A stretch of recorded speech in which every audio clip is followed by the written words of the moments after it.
She left me everything, and I didn't know why. Imagine spending months caring for someone who couldn't remember your name. Now, imagine discovering she remembered exactly who you were. She just couldn't tell you. This is Sarah's story, and the inheritance that changed everything. Sarah worked 12-hour shifts as a home care nurse. Her car had 190,000 miles on it and a check engine light she'd stopped noticing. Last month, she'd skipped a doctor's appointment, couldn't afford the copay. Her patients changed every few months, but one never did. Eleanor, 83 years old. Sharp eyes, soft voice. Dementia had taken most of her memories, but not her kindness. Every morning, Eleanor asked the same question. "Do I know you, dear girl?" And every morning, Sarah answered the same way. "Yes, Eleanor, I'm Sarah. I take care of you."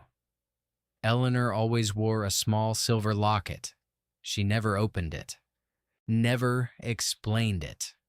One morning, she touched Sarah's hair, smiled, and started crying for no reason Sarah could see. Then, she forgot she'd done it. Sarah never told anyone, but those mornings were the only calm part of her day. She had no family nearby, no savings, no plan B, just a job, a tired car, and an old woman who called her dear girl, like she meant something by it. One Tuesday, Eleanor didn't wake up.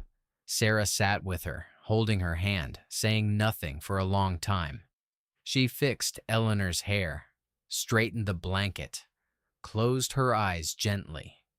Then she stepped outside, sat alone in her car, and cried until she had nothing left. 2 weeks later, a lawyer called. "Miss Sarah Bennett, we need you to come to our office. It's about Eleanor Whitfield's estate." Sarah almost didn't go. She thought it was a mistake. She sat across from a man in a gray suit who slid a folder toward her. "Eleanor left you everything. The house, the savings, all of it." Sarah stared at the paper like it was written in another language. "That's not possible. I was just her nurse." The lawyer paused.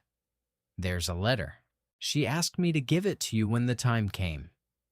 Sarah moved into the house on Willow Street. She paid off every debt she had in one afternoon. She stood in a kitchen that was bigger than her old apartment. For the first time in years, she slept without an alarm. She fixed her car. Then she gave it away and bought a new one. She called her mother, crying, laughing, unable to explain. Friends said it was a miracle, a fairy tale ending. Sarah almost believed them. She hung Eleanor's photo on the wall and thanked her every morning, the same way Eleanor used to greet her. Going through the house, she found an old family photo on the mantel. A child's face had been torn out of it long ago. She barely noticed. Just old paper, she thought. She kept Eleanor's silver locket in her pocket out of habit. She never opened it either. "Do I know you, dear girl?" she'd whispered to the photo. She thought the story was over. She thought she understood. She was wrong. A month later, a woman showed up at the door. Eleanor's estranged son. His wife, actually. Angry. Confused. "My husband hasn't spoken to his mother in 20 years. Why did she leave everything to a stranger?" Sarah had no answer. That night, going through old boxes in the attic, she found something. A small wooden chest. Inside, letters. Dozens of them. All addressed to a baby girl.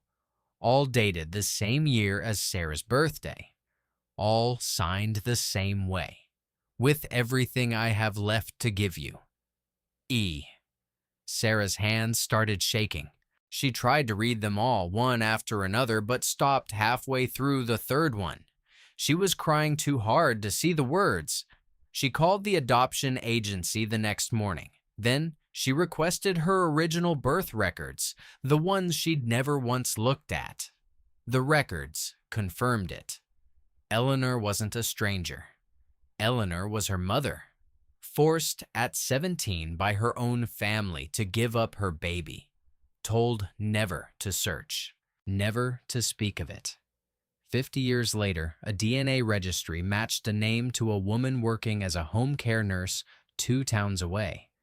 Eleanor requested her specifically, paid extra for it, quietly, through the agency. She never told Sarah. She just wanted to know her, without pressure, without guilt. Just mornings, just small moments. "Do I know you, dear girl?" She wasn't confused. She was asking the only way she knew how. Sarah opened the silver locket for the first time. Inside was a photo of a baby, the same baby whose face had been torn out of the photo on the mantel. Sarah sat on the attic floor with the letters in her lap and finally understood every gentle look Eleanor had ever given her. Every time she'd touched her hair. Every time she'd cried for no reason and forgotten why. The signs had always been there. She just hadn't been looking for them. Sarah kept the house. She kept the photo on the wall. She wears the locket every day now. Every morning she stands in front of Eleanor's photo the way she used to stand at her bedside.